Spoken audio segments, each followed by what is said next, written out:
Eh bien, bonsoir à tous les amis, supporters, supportrices parisiens, parisiennes, supporters, supportrices de Monaco, supporters, supportrices d'autres clubs, amoureux, amoureuses du football, bienvenue à vous. Je sais pas vous là les amis, mais je viens de me lever. Hein, j'étais en pleine sieste là pendant le match. C'était d'un niveau exceptionnel pour une affiche du dimanche soir. Vraiment au top. Hein, bon, premier point de cette rencontre, les gars, c'est un PSG qui retrouve le chemin de la victoire après deux magnifiques matchs nuls face à Nice et face à Lens. Donc le PSG en Ligue 1 qui retrouve le chemin de la victoire. On est malgré tout avec 13 points d'avance sur notre dauphin, l'Olympique de Marseille, avec un match en avance aussi.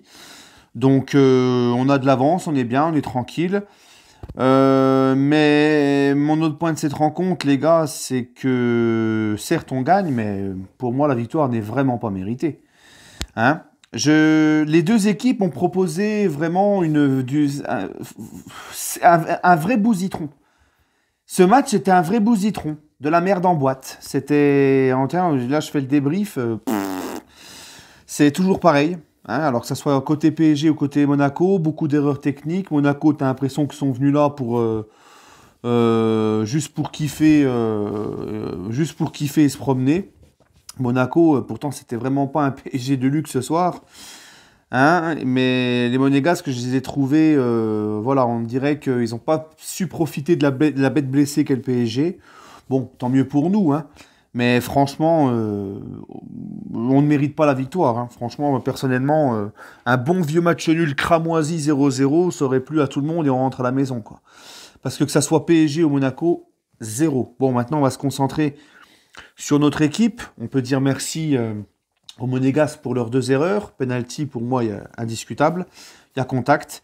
Et puis, la grosse erreur de relance qui profite à Messi, qui donne à Mbappé, ça fait 2-0. Sinon, les amis, dans le jeu, le néant total. Une équipe coupée en deux, des joueurs qui sont à deux à l'heure. Un Pochettino qui est sur le banc et puis qui est devant son banc et puis qui a l'air complètement impuissant. Hein, donc ça confirme encore ce que je dis, que j'ai l'impression que les joueurs n'y sont plus du tout avec lui et que lui n'y est plus non plus.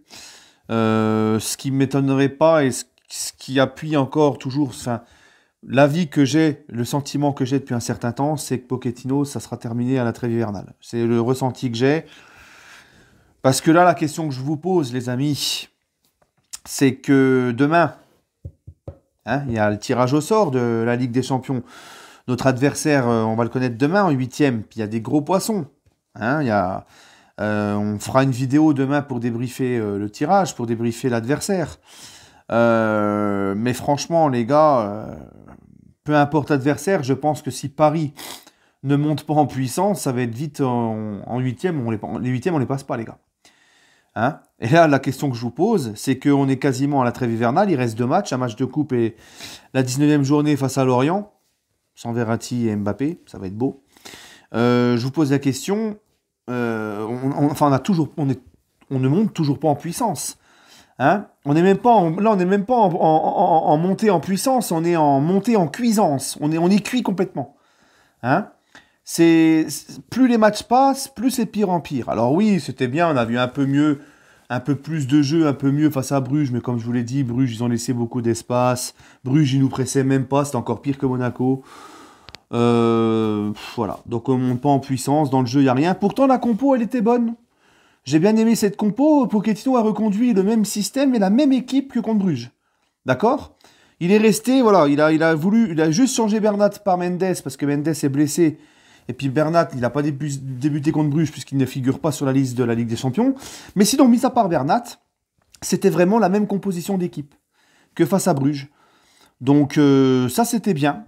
Mais, oh les gars, ce qu'on a sur le terrain, on doit proposer beaucoup plus.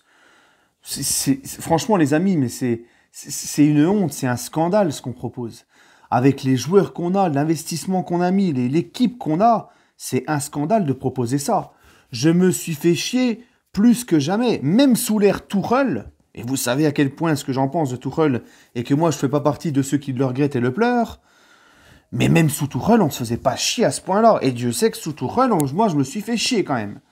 Surtout vers la fin. Mais là c'est plus possible. Pour ceux qui ont des problèmes de sommeil, hein, bah, c'est simple. Rediffusion du match, oh, bah, tu fais dodo dans les 5 minutes qui suivent, voilà, hop, tu dors. Hein. Tu ronfles et tu dors comme un gros bébé. Voilà. Autre point de la rencontre, je vais finir par ça. Hein. Après, on va faire mes tops, mes flops. J'ai encore 2 points de la rencontre. L'avant-dernier point de cette rencontre, c'est l'importance du collectif Ultra Paris quand même, parce que l'ambiance était complètement morte ce soir. Donc on voit l'importance du collectif Ultra Paris, puisque la tribune d'Auteuil est fermée pour 2 matchs. Bon, c'était à prévoir. Hein. La Ligue n'aime pas les fumigènes. Ils sont contents pour se servir de la promotion, faire la promo, faire de la pub pour la Ligue 1. Là, ils sont contents de montrer des images des fumigènes, tout ça. Hein. Hein, souvent, quand on voit les promotions, quand ils font les présentations des affiches du week-end et tout, ils aiment bien montrer les fumigènes en tribune, l'ambiance. Hein. Par contre, ils les condamnent, les fumigènes. Hein. Donc, des gros hypocrites aussi, ceux-là. Mais bon, c'est pas grave. On se rend compte à quel point les ultras sont très très très importants. Et puis sinon mon dernier point de la rencontre avant mes tops et mes flops, c'est Di Maria. J'aime beaucoup Di Maria, mais il va peut-être falloir un peu j'ai pas envie d'être vulgaire, laisser pardon. Hein, il va peut-être falloir un petit peu laisser le cucu à Messi, hein, parce que franchement c'est trop, tu forces gros. Hein, André il force trop. Il veut jouer qu'avec Messi, c'est pas possible. Hein, donc au bout d'un moment, les gars, je sais pas, si Di Maria est amoureux de Messi, invite-le chez toi, faites un petit match à deux dans le jardin devant un barbecue.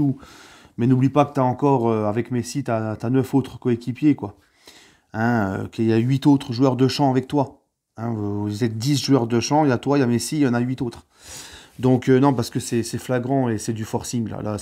Et ça casse souvent des actions, c'est pénible. Et Pochettino, je ne sais pas ce qu'il fait Pochettino, pourquoi il n'essaie pas de le dire ça, Di Maria. Hein, parce qu'un coach il est aussi là pour rectifier ce qui ne va pas.